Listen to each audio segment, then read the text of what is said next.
Hello and welcome. जैसे कि हमने केमिस्ट्री का topic structure of atom start किया था, जिसमें मैंने आपको इंट्रोडक्शन और बेसिक करवाया था।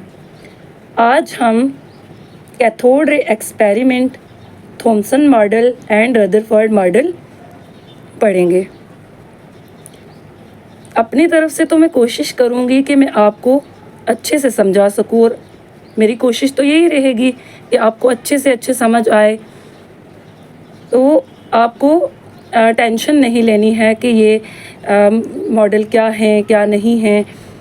तो जितने भी ये model examination point of view से इम्पॉर्टेंट हैं, उतने सारे पॉइंट्स मैं आपको समझाने की कोशिश करूँगी। ज़्यादा बातें ना करते हुए आज का हम अपना टॉपिक स्टार्ट कर रहे हैं, स्ट्रक्चर ऑफ एटम में एक कैथोड रे एक्सपेरिमेंट। अब जैसे कि मैंने आपको कल इसका थोड़ा सा कंसेप्ट दिया था कि कैथोड रे एक्सपेरिमेंट क्या है, तो आज हम इसको डिटेल में पढ़ेंगे कि कैथोड रे एक्सपेरिमेंट क्या है। सबसे पहले मैं आपको एक कैथोड रे और एनोड रे का कंसेप्ट समझाऊंगी। उसके बाद हम देखेंगे कि इस एक्सपेरिमेंट में क्या था।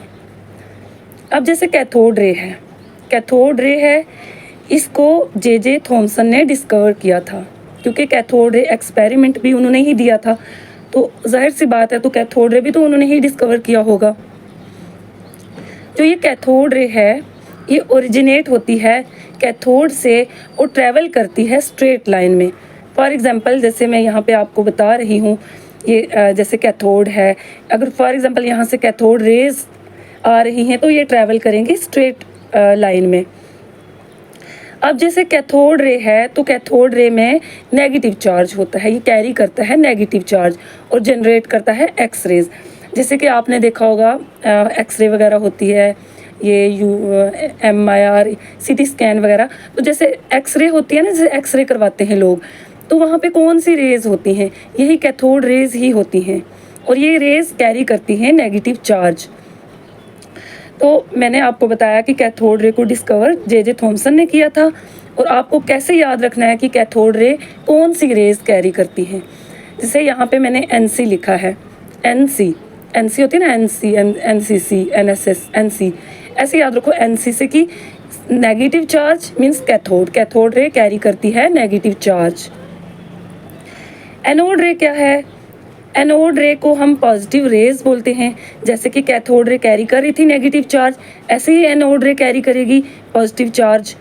कैथोड रे को जे थॉमसन ने डिस्कवर किया था, बट एनोड रेज को गोल्डस्टेन ने डिस्कवर किया है।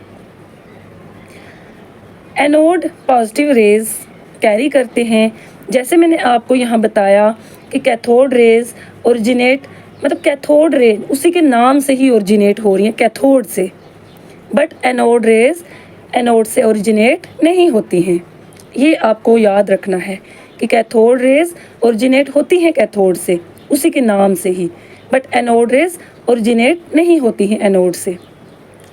कैथोड रेज कैरी करती हैं नेगेटिव चार्ज, और एनोड रेज कैरी करती हैं पॉजिटिव चार्ज।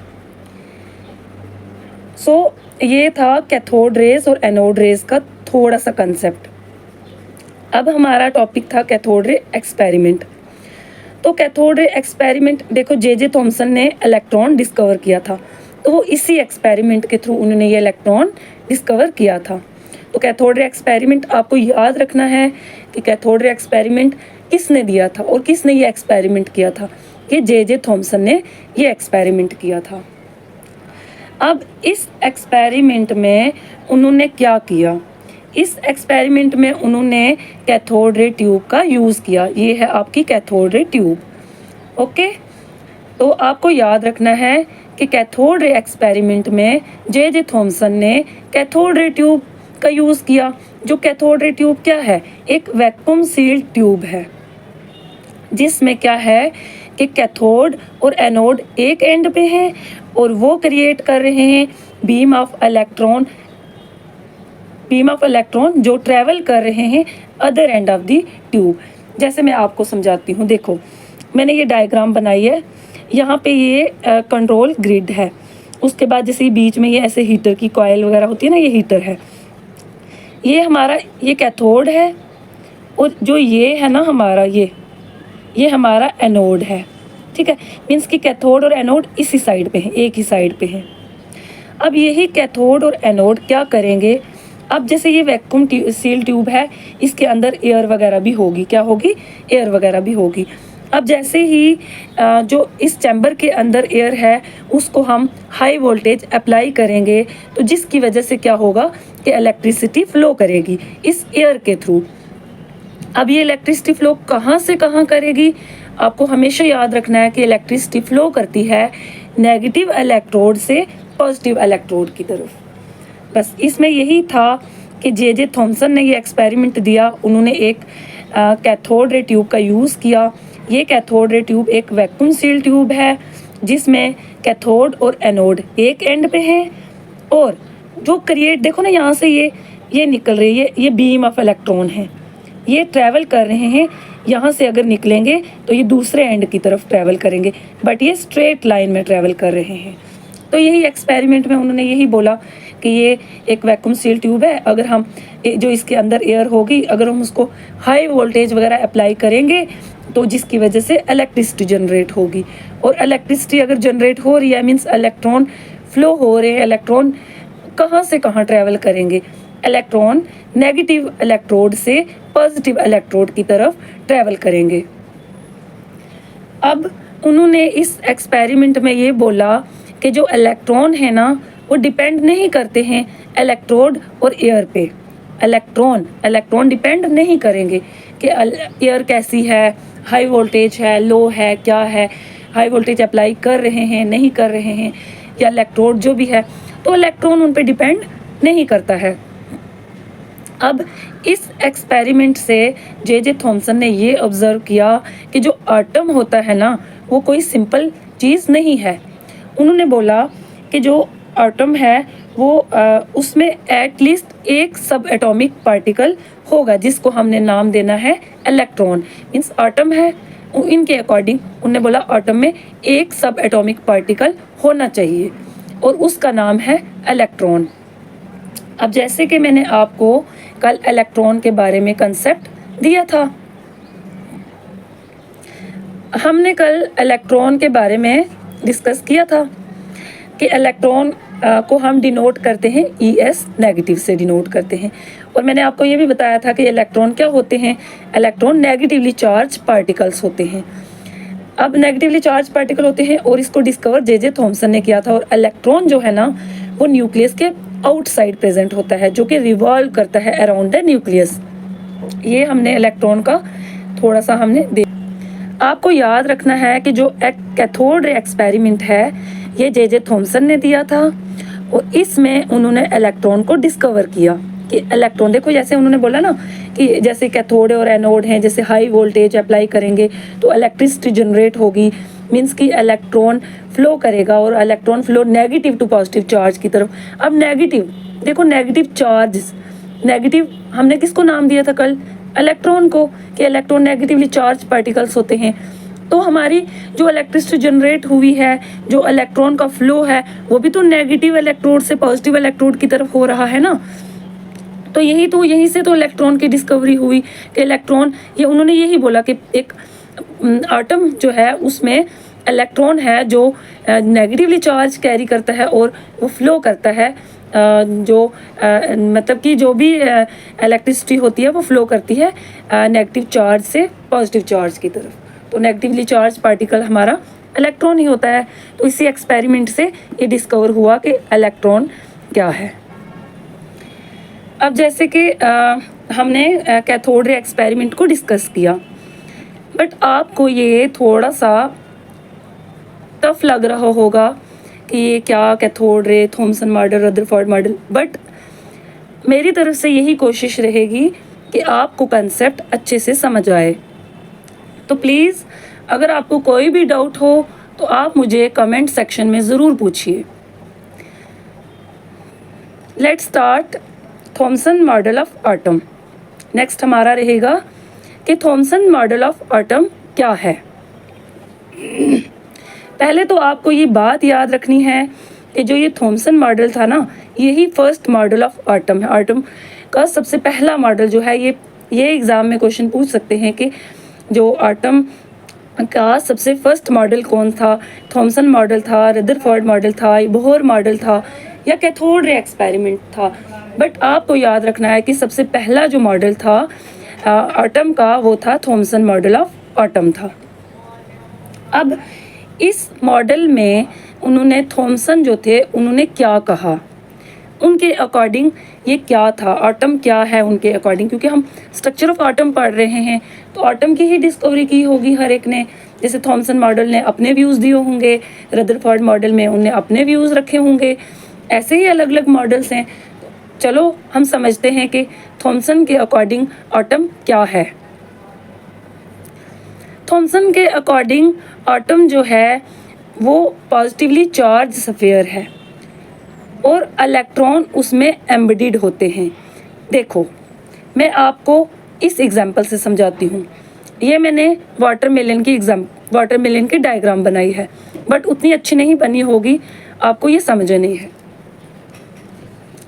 जैसे कि आपने वाटरमेलन देखा भी होगा और बहुत बार खाया भी होगा, अभी तो आपने कुछ दिन पहले न्यूज़ में भी सुना होगा। चलो देखते हैं कि ये क्या है।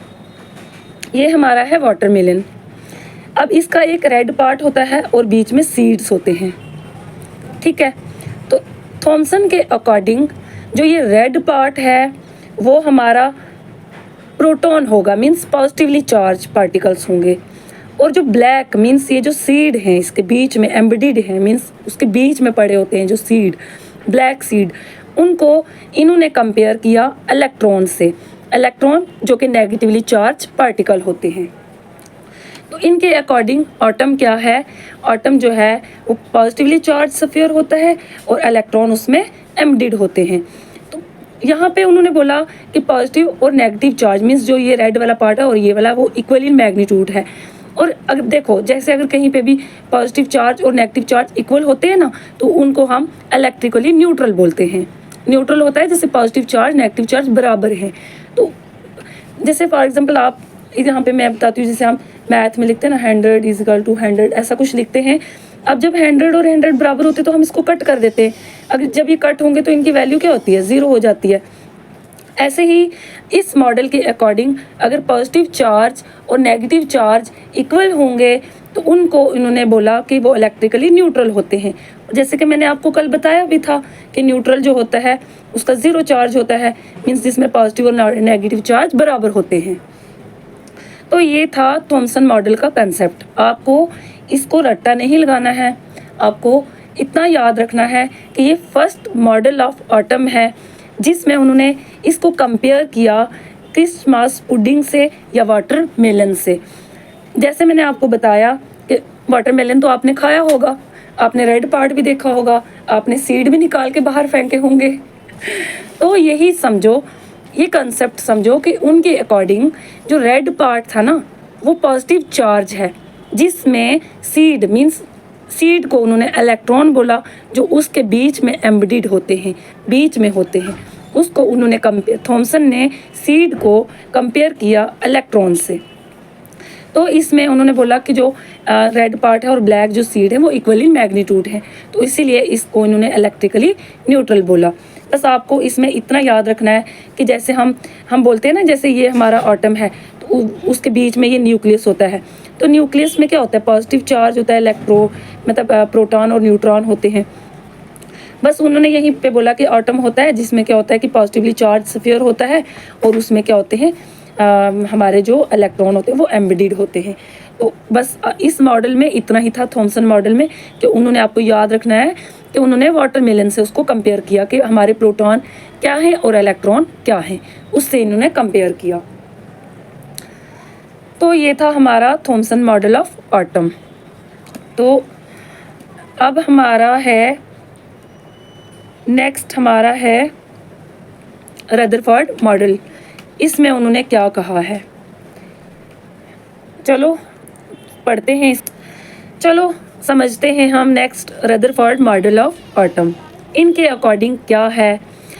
अब देखो इस मॉडल में उन्होंने क्या कहा कि जो हमारे अल्फ़ा पार्टिकल्स होते हैं ना, जो फास्ट मूविंग होते हैं अल्फ़ा पार्टिकल, जैसे देखो alpha rays, beta rays, gamma rays, ये नाम तो आपने सुने ही होंगे। जो हमारे अल्फ़ा रेज हैं, अल्फ़ा पार्टिकल्स हैं, फास्ट मूविंग अल्फ़ा पार्टिकल्स हैं। अब मैंने यहाँ पे एक शीट बनाई है, मैंने ये गोल्ड शीट बनाई है, बट ये गोल्ड मतलब गोल्ड की तो नहीं है, बट मैंने तो इसको येलो कलर की शीट बनाई है। आपको समझना है कि रदरफोर्ड मॉडल में उन्होंने क्या कहा। उन्होंने ये कहा कि जो हमारी एक जैसे गोल्ड फाइल है, और जो देखो यहाँ पे जैसे अल्फ़ा रेज हैं, फास्ट मूविंग अल्फ़ा रेज हैं, जैसे ही इस गोल्ड फाइल के ऊपर पड़ेंगे ना, जो मतलब फास्ट मूविंग जो हमारे अल्फ़ा पार्टिकल्स हैं, जैसे ही वो इस थिन गोल्ड फाइल के ऊपर फॉल करेंगे और ये bombarded toward the gold sheet pass through it without any deflections and most of the space are empty। इन्होंने ये कहा कि जैसे हमारे alpha rays fast moving alpha particles हैं, जैसे इस गोल्ड फाइल पे पड़ेंगे तो ये मतलब ये डिफ्लेक्ट नहीं होंगे।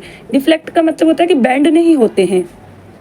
देखो आपने रिफ्लेक्शन का नाम सुना होगा, ऐसे ही डिफ्लेक्शन होता है, रिफ्रैक्शन होता है। देखो रिफ्लेक्शन क्या होता है, जैसे ही कोई रेज पड़ती है ना, फॉर एग्जांपल मैं आपको मिरर की एग्जांपल देती हूँ, ठीक है, ये मिरर है। अब जैसे यहाँ पे कोई सन की रेज वगैरह पड़ेंगी तो क्या होता है कि लाइट स्कैटर्ड होती है यहाँ से, तो वो हमारा होता है रिफ्लेक्शन। ऐसे ही हमारा डिफ्लेक्शन क्या होता है कि जैसे ही मतलब अगर ये रेज पड़ी तो अगर यहाँ से लाइट मतलब स्कैटर ना होने के बाद वो बेंड हो जाती है, जो ये बेंडिंग होती है ना, इसी को हम डिफ्लेक्शन बोलते हैं। बट इस एक्सपेरिमेंट में उन्होंने बोला कि जो हमारे फास्ट मूविंग अल्फ़ा रेज हैं, जैसे ही इस फॉइल पे बम्बार्ड करेंगे और वो इससे पास थ्रू होंगे तो वो डिफ्लेक्शन शो नहीं करते हैं, मतलब वो बेंड नहीं होते हैं, ये बात उन्होंने कही। बट कुछ जो होंगे वो डिफ्लेक्टेड होंगे, लेकिन डिफ्लेक्टेड बिल्कुल स्मॉल एंगल से होंगे, मतलब ज़्यादा डिफ्लेक्ट नहीं होंगे। और इसीलिए उन्होंने बोला कि जो पॉजिटिव चार्ज एटम में होता है वो यूनिफॉर्मली डिस्ट्रीब्यूटेड नहीं होता। इसी से उन्होंने मतलब पॉजिटिव चार्ज मीन्स प्रोटॉन का कंसेप्ट निकाला। कैसे निकाला कि जैसे हमारे फास्ट मूविंग अल्फ़ा रेज हैं, जैसे ही यहाँ पे बम्बार्ड होंगे तो वो कुछ थोड़े से डिफ्लेक्ट होंगे, तो कुछ मतलब यहाँ इस फॉइल से पास थ्रू हो जाएंगे। तो इसी से कंसेप्ट उनने देखा कि अगर कुछ डिफ्लेक्ट हो रहे कुछ वो हो रहे, इसका मतलब कि जो हमारा पॉजिटिव चार्ज है ना वो यूनिफॉर्मली डिस्ट्रीब्यूटेड यहाँ पे नहीं होता, मीन्स एटम में यूनिफॉर्मली डिस्ट्रीब्यूटेड नहीं होता है। अब जो पॉजिटिव चार्ज होता है एटम में वो कंसंट्रेटेड होता है स्मॉल वॉल्यूम में, जैसे कि मैंने यहाँ पे आपको ये एटम का बताया है। अब हमारा ये बीच में न्यूक्लियस होता है, तो हमारा चार्ज जो पॉजिटिव चार्ज होता है मीन्स प्रोटॉन होता है वो भी यहाँ पे होता है। तो देखो एटम तो इतना बड़ा है, पॉजिटिव चार्ज तो बिल्कुल छोटा सा है, मीन्स कि इसने बहुत स्मॉल स्पेस जो है वो ऑक्यूपाई की हुई है। तो यहीं से ये कंसेप्ट आया कि जैसे अल्फ़ा पार्टिकल्स आएंगे तो कुछ थोड़े से डिफ्लेक्ट हो जाएंगे और कुछ पास थ्रू होंगे, इसका मतलब कि जो हमारा पॉजिटिव चार्ज है वो यूनिफॉर्मली डिस्ट्रीब्यूटेड यहाँ पे नहीं होता है। तो यहीं से concept positive charge means proton का कंसेप्ट निकला। अब कुछ जो डिफ्लेक्ट होंगे ना वो बहुत मतलब स्मॉल एंगल से होंगे, जैसे मैंने यहाँ पे लिखा है कि डिफ्लेक्शन से होगी वो सिर्फ 180 डिग्री की होगी। तो यहाँ पे बस रिजल्ट यही निकला कि जो वॉल्यूम ऑक्यूपाई किया है पॉजिटिव चार्ज पार्टिकल्स ने एटम में वो बहुत स्मॉल होगा अगर हम कंपेयर करें पूरे एटम को। पूरे एटम के कंपैरिजन में पॉजिटिव चार्ज ने वो कम वॉल्यूम ऑक्यूपाई किया है। तो यही था हमारा रदरफोर्ड मॉडल ऑफ एटम। अब आपको ये कंसेप्ट समझना है कि रदरफोर्ड मॉडल में हमने क्या समझा। आपको याद रखना है रदरफोर्ड मॉडल में कि कुछ फास्ट मूविंग अल्फ़ा पार्टिकल्स थे जो कि इस फॉइल पे पड़ रहे थे, बम्बार्ड हो रहे थे, इस गोल्ड शीट के थ्रू पास हो रहे थे, बट पास्ट हो रहे थे विदाउट डिफ्लेक्शंस मीन बेंडिंग नहीं शो कर रहे थे। तो उन्होंने ये बात कही और ज़्यादा जो स्पेस थी वो एम्प्टी रह गई, मतलब डिफ्लेक्शन बहुत कम हुई, ना के बराबर हुई।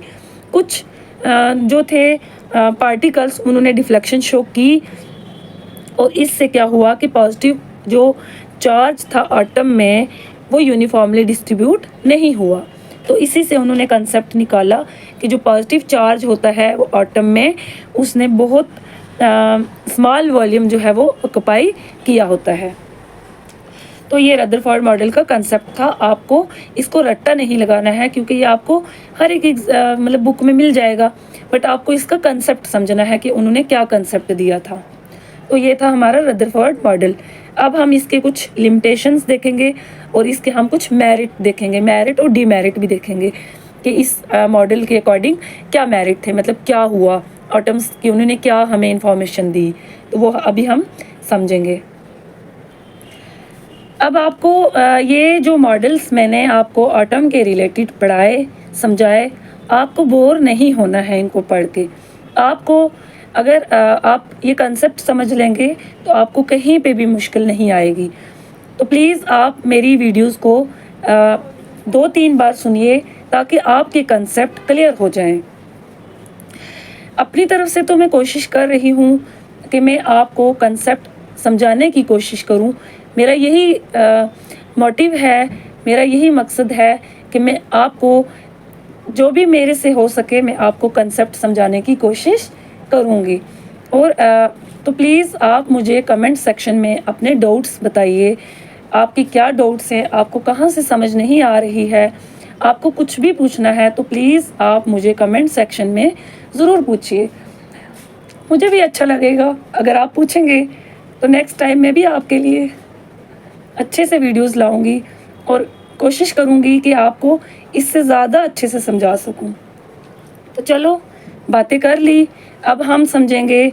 अभी हमने रदरफोर्ड मॉडल को डिस्कस किया, अब हम इसके मेरिट और डीमेरिट समझेंगे। तो इनके अकॉर्डिंग जो कंक्लूज़न थी वो क्या थी, इन्होंने क्या यहाँ से कंक्लूड किया, इनको क्या पता चला कि जो ये रदरफोर्ड मॉडल ऑफ एटम है, जो इन्होंने ये अल्फ़ा पार्टिकल स्कैटरिंग एक्सपेरिमेंट किया, ये अल्फ़ा पार्टिकल स्कैटरिंग एक्सपेरिमेंट मैंने आपको बताया कि अल्फ़ा पार्टिकल स्कैटरिंग में मैंने आपको बताया कि एक थिन फॉयल की शीट थी और मेजर फ्रैक्शन जो था alpha particle means alpha rays इस पे पड़ रही थी, मतलब बम्बार्ड हो रही थी, इससे पास थ्रू हो रही थी मेजर पार्ट, बट वो डिफ्लेक्शन शो नहीं करता, मीन्स जो ये रेज आ रही थी बेंड नहीं हो रही थी, ज़्यादा पार्ट में ये बेंड नहीं हो रही थी, बहुत कम डिफ्लेक्शन शो हो रही थी यहाँ पे। तो हमने वही अल्फ़ा पार्टिकल एक्सपेरिमेंट पढ़ा। तो यहाँ से हमें पता चला कि बहुत स्मॉल जो पार्ट होता है जो प्रोटॉन ने मतलब कवर किया होता है एटम में, अगर हम कंपेयर करें पूरे एटम की बात करें तो बहुत स्मॉल पार्ट जो है वो proton means positive charge particle ने कवर किया होता है। तो हमें यहाँ से प्रोटॉन का कंसेप्ट आया। तो इन्होंने क्या कहा कि पॉजिटिवली चार्ज जो सेंटर है उसको हमने न्यूक्लियस कहा। देखो मैंने आपको कितनी बार बताया, मैंने आपको पहले लेक्चर में भी आपको ये एटम की डायग्राम बताई जिसमें मैंने आपको बताया ये हमारा एटम है पूरा, इसके बीच में जो ये मैंने ब्लू पेन से कुछ बनाया है ये हमारा न्यूक्लियस होता है। तो इसी न्यूक्लियस में मैंने आपको बोला एक तो ये प्रोटॉन होता है और उसके बाद मैंने आपको बोला इसी न्यूक्लियस में न्यूट्रॉन भी होते हैं। तो ठीक है, तो ये हमारा न्यूक्लियस है पूरा, इसी न्यूक्लियस में प्रोटॉन और न्यूट्रॉन है। तो इन्होंने भी यही कंसेप्ट दिया, इन्होंने यही कंक्लूजन दी कि जो पॉजिटिव चार्ज सेंटर है उसी को हमने न्यूक्लियस कहा और इसी पॉजिटिव चार्ज सेंटर में ही एटम का पूरा मास यहीं पे होता है। आपको क्या याद रखना है कि जो हमारा एटम है उसका जो सेंटर वाला पार्ट है वो हमारा न्यूक्लियस है और इसी न्यूक्लियस में हमारे प्रोटॉन और इलेक्ट्रॉन प्रेजेंट होते हैं। इसी में एटम का पूरा मास रिजाइड जो है वो न्यूक्लियस में ही करता है। अब मैंने आपको जैसे कल के लेक्चर में भी बताया था कि इलेक्ट्रॉन होते हैं ये जो हमारे नेगेटिव चार्ज पार्टिकल्स होते हैं जो न्यूक्लियस के बाहर प्रेजेंट हैं। देखो ये न्यूक्लियस है ना, इस न्यूक्लियस के बाहर हमारे इलेक्ट्रॉन प्रेजेंट हैं।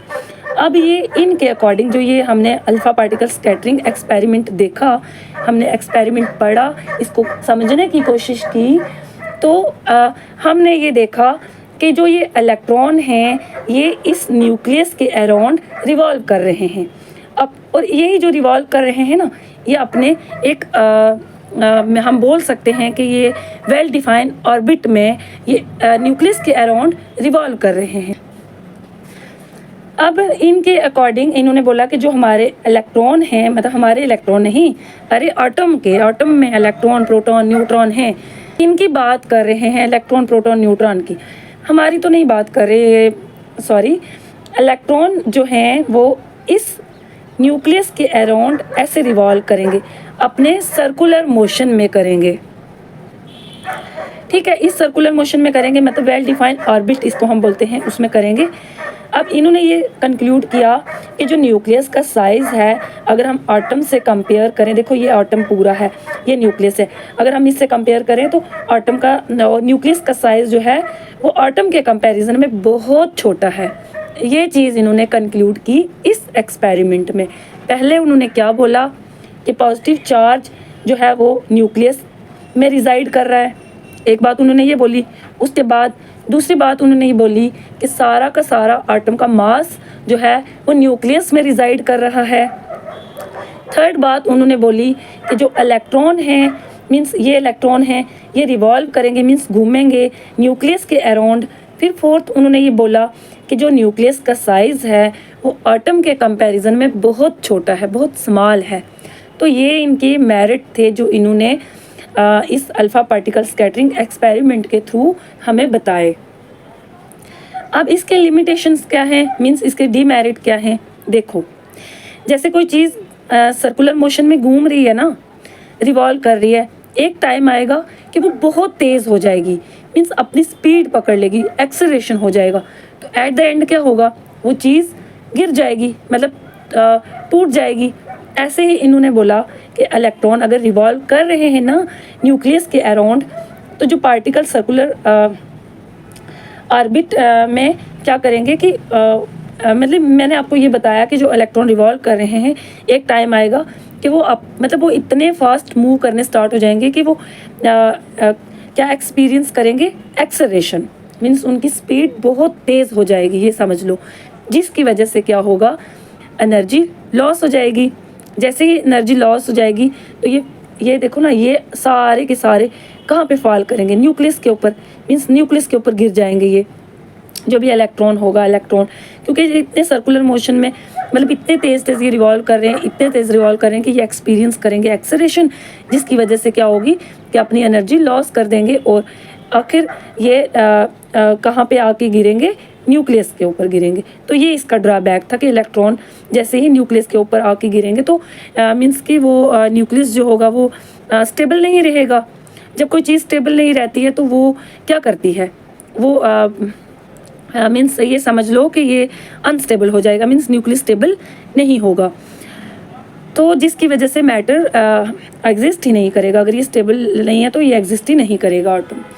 तो ये था इसका लिमिटेशन, जिसमें हमने यही बोला कि जब इलेक्ट्रॉन वो तेज़ रिवॉल्व करेगा इस न्यूक्लियस के अराउंड, तो एक टाइम आएगा कि अपनी एनर्जी लॉस करेगा और फिर आखिर इस पे फॉल करेगा, तो जिसकी वजह से न्यूक्लियस अनस्टेबल हो जाएगा। तो ये था आज का हमारा टॉपिक। तो चलो मैं आज आपको थोड़ा सा रिवाइज करवा देती हूँ इसको। तो जैसे मैंने आपको आज हमने कैथोड रे एक्सपेरिमेंट वगैरह किया, बट यहाँ पे आज थोड़ा लाइट का कुछ इशू रहेगा, तो सॉरी उसके लिए। अगर आपको क्लैरिटी वगैरह में कुछ प्रॉब्लम होगी तो प्लीज़ आप मुझे बताइए, बट आज के लिए सॉरी, क्योंकि यहाँ पे थोड़ा लाइट का इशू है, तो जिसकी वजह से मैं ये अच्छे से रिकॉर्ड नहीं कर पा रही हूँ। तो चलो हम रिवाइज़ करते हैं जो आज हमने पढ़ा। आज हमने कैथोड रे एक्सपेरिमेंट पढ़ा। मैं आपको ऊपर ऊपर से याद करवाती हूँ क्योंकि हमने डिटेल में पढ़ लिया है। जैसे कैथोड रे है, मैंने आपको बोला, आपको याद रखना है कि जे थॉमसन ने डिस्कवर किया था। कैथोड रे है तो कैथोड से ओरिजिनेट होगा, ये कैरी करेगा नेगेटिव चार्ज। उसके बाद एनोड है, इसको गोल्डस्टेन ने डिस्कवर किया, ये कैरी करेगा पॉजिटिव चार्ज या पॉजिटिव रेज। ठीक है, आपको ऐसे याद रखना है। ये ए है, ऐसे याद रखो। ए से आपकी आसिया मैम, जैसे कि मैं हूँ, याद रखो कि आसिया मैम हमें पॉजिटिव वे मीन्स अच्छे तरीके से पढ़ा रहे हैं, तो ऐसे याद रखो। एनोड रे, एनोड से पॉजिटिव रेज, ऐसे याद रखो। ए से आसिया मैम, ए से तो आसिया मैम पॉजिटिव। सी से कैथोड, तो कैथोड से आप ऐसे याद रखो। सी से कैट है तो कैट नेगेटिव, ऐसे कुछ याद कर लो, बट ऐसा कुछ ट्रिक नहीं है। चलो आप जैसे भी याद कर सकते हैं कि कैथोड रे क्या कैरी करते हैं, नेगेटिव चार्ज, कैट नेगेटिव। एनोड ए से आसिया मैम पॉजिटिव। तो जैसे कैथोड है ये कैथोड से ही ओरिजिनेट हो रहे थे, बट एनोड से ओरिजिनेट नहीं हो रहे थे। ये नेगेटिव चार्ज कैरी करते हैं और ये पॉजिटिवली चार्ज होते हैं या पॉजिटिवली चार्ज कैरी करते हैं। कैथोड रे एक्सपेरिमेंट में मैंने बोला कि एक कैथोड रे ट्यूब है जो वैक्यूम सील ट्यूब है, जिसमें उन्होंने बोला कि एक एंड पे कैथोड और एनोड होंगे और ये क्या करेंगे कि जनरेट करेंगे इलेक्ट्रॉन, बीम ऑफ इलेक्ट्रॉन जो ट्रैवल करेंगे अदर एंड की तरफ। ये हमारी स्क्रीन है इस तरफ, मतलब वो ट्रैवल कर रहे हैं। इस एक्सपेरिमेंट में उन्होंने बोला कि जो एयर है इस चैम्बर के अंदर अगर उसको हाई वोल्टेज अप्लाई की जाए तो वो इलेक्ट्रिसिटी जनरेट करेगी। तो ये इस कंसेप्ट में उन्होंने बोला कि जो इलेक्ट्रिसिटी जनरेट करेगी, देखो जैसे इलेक्ट्रिसिटी फ्लो करती है, हम भी पढ़ते हैं इलेक्ट्रॉन जो है वो फ्लो करते हैं from negative charge to positive, मतलब नेगेटिव चार्ज से पॉजिटिव चार्ज की तरफ। तो यहीं से कंसेप्ट आया कि इलेक्ट्रिसिटी जो जनरेट हुई वो फ्लो करने लगी नेगेटिव चार्ज पार्टिकल से पॉजिटिव चार्ज की तरफ। तो नेगेटिव हमारे क्या होते हैं, इलेक्ट्रॉन होते हैं, और पॉजिटिव हमारे क्या होते हैं, प्रोटॉन होते हैं। तो इस एक्सपेरिमेंट से उन्होंने, क्योंकि यहाँ पे तो इलेक्ट्रॉन फ्लो करने लगे, मींस इलेक्ट्रिसिटी जो जनरेट हुई वो नेगेटिव टू पॉजिटिव, तो नेगेटिव का कंसेप्ट मींस इलेक्ट्रॉन का कंसेप्ट इस एक्सपेरिमेंट से आया। तो ये था कैथोड रे एक्सपेरिमेंट। तो नेक्स्ट हमने थॉमसन मॉडल ऑफ एटम किया, जिसमें मैंने आपको बताया कि उन्होंने ये जो एटम है ना उसको कंपेयर किया वाटरमेलन से, जिसमें उन्होंने बोला कि जो रेड पार्ट है वो हमारे प्रोटॉन होंगे और जो बीच में सीड एम्प्टीड होते हैं वो हमारे इलेक्ट्रॉन होंगे। तो आपको इसमें याद रखना है कि थॉमसन मॉडल में ये फर्स्ट मॉडल ऑफ एटम है, जिसमें उन्होंने एटम को बोला कि पॉजिटिवली चार्ज स्फीयर है और इलेक्ट्रॉन उसमें एम्प्टीड होते हैं। बस आपको इसमें कुछ ज़्यादा याद नहीं करना। नेक्स्ट है रदरफोर्ड मॉडल, जिसमें हमने अल्फा स्कैटरिंग एक्सपेरिमेंट किया। ठीक है, तो ये मैंने आपको डिटेल में पढ़ाया, अब मुझे दोबारा पढ़ाने की ज़रूरत नहीं है। तो नेक्स्ट हमने कंक्लूज़न देखा कि जिसमें उन्होंने हमें ये बताया कि अल्फ़ा पार्टिकल स्कैटरिंग एक्सपेरिमेंट में उन्होंने बोला कि पॉजिटिवली चार्ज पार्टिकल जो जिनको हम न्यूक्लियस कहते हैं, और वो मतलब जो हमारा न्यूक्लियस होता है ना उसी में सारा का सारा जो मास होता है वो रिजाइड करता है। इस कंसेप्ट में उन्होंने ये बताया कि जो इलेक्ट्रॉन हैं वो रिवॉल्व करेंगे न्यूक्लियस के अराउंड, और साइज़ जो न्यूक्लियस का होगा वो बहुत स्मॉल होगा। और बस यही आज हमारा टॉपिक रहेगा। सॉरी आज के लेक्चर के लिए, क्योंकि आज बाहर बहुत ज़्यादा शोर, एक कुत्ता है उसने बहुत ज़्यादा शोर उठाया हुआ है यहाँ, तो उसके लिए मैं आपसे सॉरी करती हूँ।